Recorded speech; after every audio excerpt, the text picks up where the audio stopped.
Welcome to Urban X Real Talk Fitness Radio News, where we don't bring you just the trending news, but also the news you need to know to assist you in making healthier choices for yourself in the hope that you will be successful in navigating the often murky waters of the health and fitness industry. I'm your host, Tiaja. You know, it sometimes gets messy and overwhelming when trying to figure out how to answer the most obvious questions about your health or solving even the most minute mysteries regarding why your health sometimes fails. What I attempt to do each and every week through these broadcasts is offer you a decision-making roadmap so that you can walk in health while traversing this world on the way to a better life for you and your family. Now, my aim is to heighten your awareness regarding what you eat, to your self-talk, to your inner motivations, to your demotivations, incentives, disincentives, all those internal training choices you offer yourself once you leave the gym. Now, I want to assist you in disseminating all the white noise surrounding health and fitness, which has most thinking solely of looking a certain way versus experiencing life a certain way. And more importantly,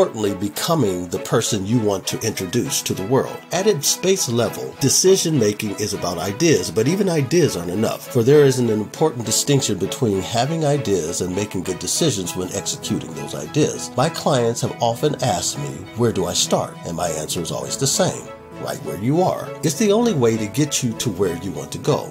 See, every personal decision is never truly personal because in the end, it ultimately affects the lives of those around you. My hope is that whatever you decide to do with the news and information you receive from the world around you, you will never allow it or grant it permission to taint your impression of you. I've always informed my clients that one of their main goals when training with me is to gather information from various sources, then make educated and successful decisions that will enrich their daily lives. Now, I get it. It's getting increasingly difficult to end the day successfully filled with gratitude, particularly in today's politically charged climate. Listen to the news media long enough and you will begin to feel the negativity permeate every aspect of your thought life, indeed your soul. And if the negativity doesn't fully consume your mind, the fallout of fear is there to paralyze your heart. Today we are inundated with one sensational story after another until most retreat into their small corner of the world, overwhelmed by the horror of their own imaginations, too angry and emotionally spent to do anything but lodge one complaint after another to anyone who will listen on social media. Yet no one hears anyone else because each voice finds itself lost in a cacophony of helplessness.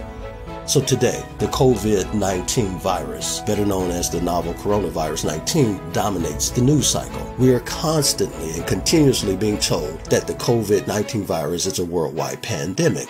And most likely it is, but so too is heart disease and cancer and diabetes, the common flu every year, opioid deaths, and homicides. Any one of the aforementioned has wiped out the numerical equivalent of entire populations. Still, we have learned to adapt and to live with them. In most instances, we have even learned to expect their outcomes.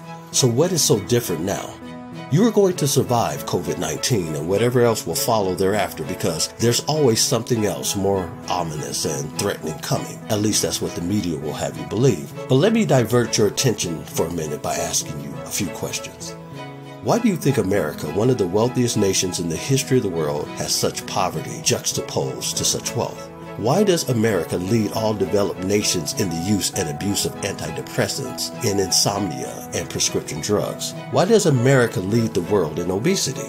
See, my only purpose for asking these questions is to get you to see the bigger picture. Fact is that most Americans are highly susceptible to any contagion because most are malnourished and dehydrated at the cellular level. It's no secret that many Americans overconsume, yet most of what they consume has little or no nutritional value, and often the trace amount of food we eat that contain a modicum of nutritional value aren't fully absorbed into the cell. Not to mention, many can't even get a good night's sleep because of a hyperactive mind or over-anxiety or stress. So it's not a virus that's the biggest threat of all. The biggest threat is the devaluation of health. That is, reducing health to a formula of how not to contract disease. But as I tell my clients all the time, health is not the absence of disease, it is the presence of healing. See, if your body still has the capacity to heal itself, then you are healthy. I also remind them that medicine doesn't cure or heal anything, that the purpose of medicine is to slow down the rate of disease long enough for the body to heal itself, that the sole purpose of the immune system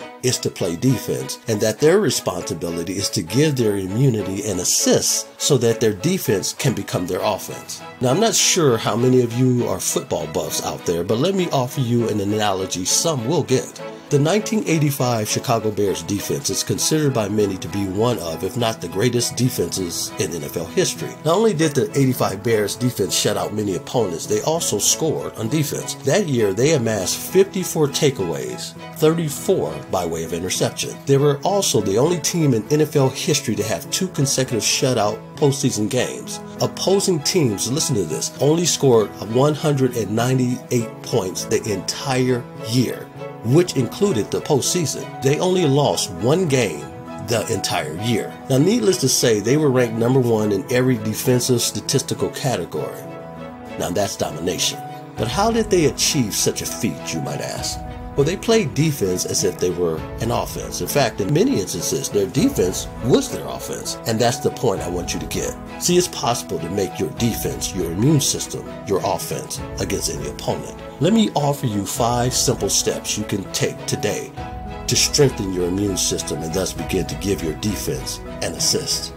Number 1, get more rest. Not just sleep, but rest. Definitely get more sleep. But in between bedtime, make sure you rest, whether it's moments of meditation, deep breathing, or listening to my podcast. Number 2, hydrate. Drink no less than a 4-ounce glass of water every waking hour, especially before and after work. Normally, I recommend 8 ounces, but 4 is a great place to start. Number 3, intermittently fast. Digestion requires a lot of the body's resources and energy reserves, which may compromise the immune system. Remember, you should always be thinking of assisting the immune system's defense. So, if possible, find a 12 to 16 hour time window where you allow the body to maximally digest and absorb all the food from that day before introducing it to another meal. One easy way to do this is to make your last meal, for example, 6 p.m. and not eat again until 6 a.m. The trick is most of the hours will be during sleep, which will give your immune system a huge assist. Number 4, exercise. By the way, walking is exercise. Why? Because it is the reason human beings are bipedal to begin with. However, I also encourage every client to perform weight-bearing exercises, which supports the body in energy demand cycles and body alchemy. Now, I will explain in greater detail what I mean by that in another episode, but let it suffice to say that weights do more for the body, a lot more, than fashion big muscles. Number 5, read, write, and color.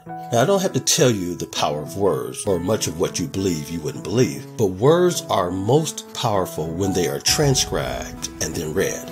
So at day's end, if you were simply to jot down one thing you were grateful for about your day and read it back to yourself out loud, you would be in effect self-medicating, bathing your brain with powerful endorphins that heal rather than tear down. Then there's coloring. Adult coloring books had become this huge fad for a moment. I'm not sure if they still are, but they need to be. Doing something creative, even if it's just coloring a picture, is empowering and is self-affirming for sure. Humans have survived and thrived during some of the greatest plagues and pandemics in world history. And each and every time, we came back stronger and better equipped with greater resistance than before. One thing history teaches is that the things that kill human beings more than disease is apathy, indifference, and fear. Take care of yourself and your family by fashioning systems that allow you to assist on defense. Like the 85 Bears, I want my defense to be my offense. I also don't ever want to allow my opponent to score. And if they do, they will only do so as time expires. Either way, I plan on winning the game. There's truly nothing new under the sun.